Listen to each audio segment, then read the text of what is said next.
नमस्कार। आप सबका रुद्रा वैदिक अस्ट्रो में एक बार फिर से स्वागत। बढ़ते हैं अगले पाठ की ओर। पाठ संख्या 7। हमारा जो टॉपिक चल रहा है, विषय है, वो है गोचर फल। गोचर फल के अंतर हमने सूर्य से लेकर बुध तक ग्रहों के बारे में जाना कि कौन से भाव में वे शुभ फल देते हैं और कौन से भाव में अशुभ फल देते हैं। आज हम गुरु की चर्चा करेंगे। गुरु कैसे फल करता है, किन किन भावों में गोचर करते समय हमारा साथ देता है, शुभ फल देता है, और किन किन में अशुभ फल देता है। तो सबसे पहले हम ये जान लें कि गुरु किन किन भावों में अशुभ फल देता है और किन किन भावों में शुभ फल देता है। गुरु हम जानते हैं कि चार भावों का कारक है। 4 भाव कारक के रूप में, दूसरा, 5वां, 9वां और 11वां। ये आपको याद रखने बहुत आसान हो जाएंगे। जैसे सूर्य के में बताया था कि 3, 6, 11 और 10वें भाव में दिग्बली होता है, और चंद्रमा 3, 6, 11 और केंद्र में जिस भाव का कारक उसको छोड़कर 1, 7 और 10। मंगल 3, 6, 11, बुध 2, 4, 6, 8, 10 और 11, 12वां में नहीं है। तो गुरु अपने चारों वो भाव जिनमें का वो कारक है, दूसरा, 5वां, 9वां और 11वां, और इसके साथ साथ वो सप्तम भाव का चर कारक है। स्त्री जातक की जब हम शादी के लिए पत्रिका देखते हैं तो हम ये भी देखते हैं कि स्थायी कारक जो है शुक्र है, चर कारक जो है गुरु है। 5, 7, 9, 11, और दूसरा 4 भावों का धन का कारक गुरु, संतान का, प्रेम का कारक गुरु, भाग्य का कारक स्थान का, पिता का कारक गुरु, और लाभ स्थान का कारक गुरु, और चर कारक के रूप में सप्तम भाव, यानी कि शुभ भाव। शुभ फल कहाँ से देता है? दूसरे, 5वें, 7वें, 9वें और 11वें भाव। अशुभ, बाकी सब भाव क्या है? अशुभ है। पहला, तीसरा, चौथा, छठा, 8वां, 10वां और 12वां। 2, 4, 6, 7, ये सातों भावों में अगर गुरु गोचर कर रहा है तो वो अशुभ फल देगा। और कोई ये समझे कि तीसरे भाव में या चौथे भाव में गुरु बैठा है गोचर में, बहुत अच्छा है जी, और गोचर हम बात भी, उसका प्रश्न भी चौथे भाव से ही है, और वहां से दशा, अंतरदशा भी चौथे की है। चले, उसी का विचार चल रहा है, मगर गोचर में भी चौथे में है। वो कहेगा भी हाँ फल मिल जाएगा, ऐसा नहीं है। वहां फल की हानि करता है, गुरु फल की हानि करता है। तो फल शुभ देता किसमें है? दूसरे, तीसरे में हानि, चौथे में हानि, छठे में हानि, अष्टम में हानि, 10वें में हानि, और पहले में।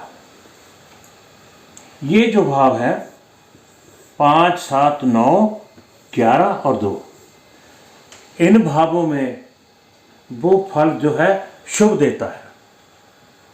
अगर पत्रिका में D1 चार्ट में गुरु की दशा या अंतरदशा के तहत किसी जातक को, D1 चार्ट के जो स्वामी है, जातक है, उसको फल मिलना था, अगर वो इन दूसरे, 5वें, 7वें, 9वें और 11वें भाव के अलावा कहीं गोचर कर रहा है तो उसका वो उसे फल नहीं मिलेगा, क्योंकि गुरु भी मंदगामी ग्रह है। गुरु एक वर्ष में 30 डिग्री, यानी एक भाव से दूसरे भाव को जाने के लिए 30 डिग्री का समय तय करने में उसको 1 वर्ष का समय लगता है। तो उसे हमें ये देखना होगा कि कितने समय अभी और इंतजार करना होगा उस फल को पाने के लिए। क्या उसकी दशा खत्म भी तो नहीं हो जाएगी जब तक ये राशि परिवर्तन करेगा? अगर दशा खत्म होगी तो इसका अर्थ ये हुआ, गोचर बदलने से पहले अगर दशा खत्म हो गई तो उसको वो फल प्राप्त नहीं होगा।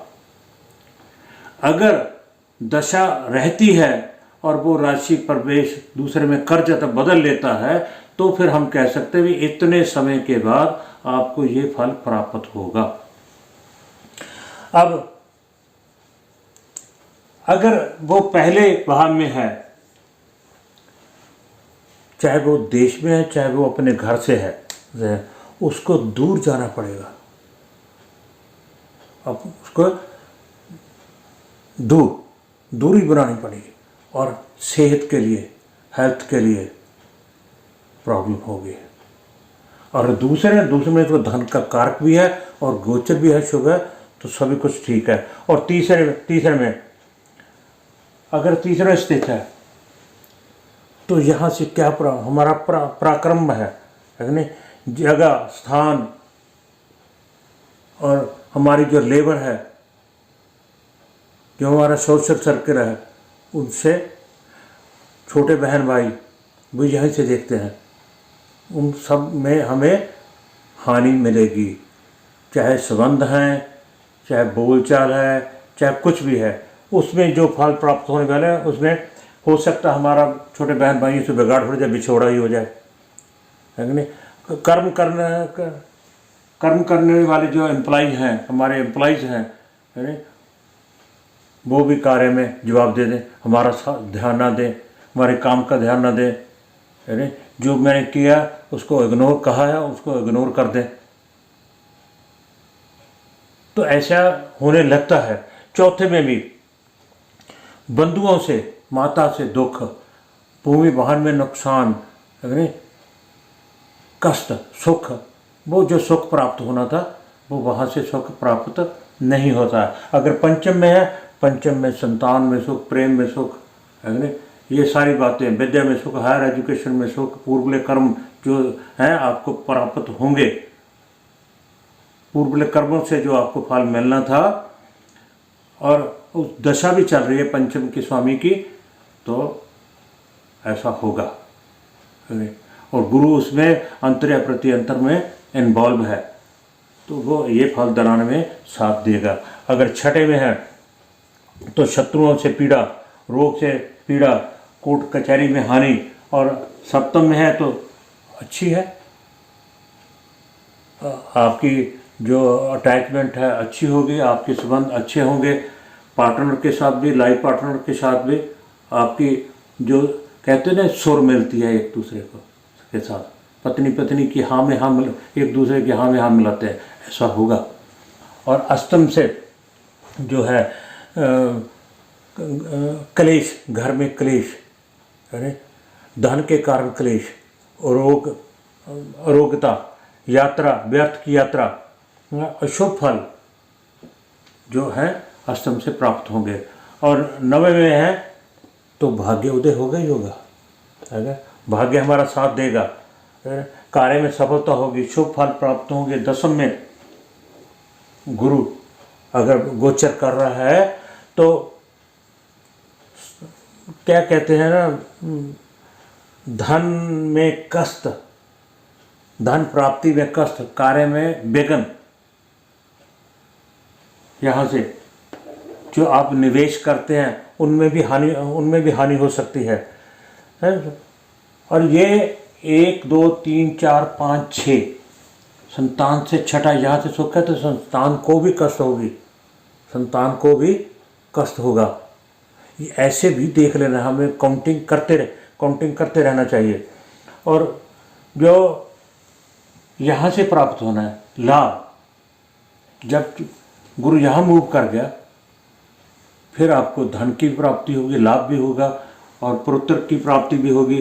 पुत्र के द्वारा किए गए कार्य, उनसे पूर्वले कर्मों का यहाँ उसकी दृष्टि होगी, तब भी कार्य जो है सफल होंगे। और 12वें में व्यर्थ के खर्चे, फजूल के दुख भाव है, चिंता, अशुभ, दुख ना, ये 1 2 3 ये तीनों दुख भाव हैं। 3 6 11 अशुभ भाव है, छठा दोनों में आ जाता है।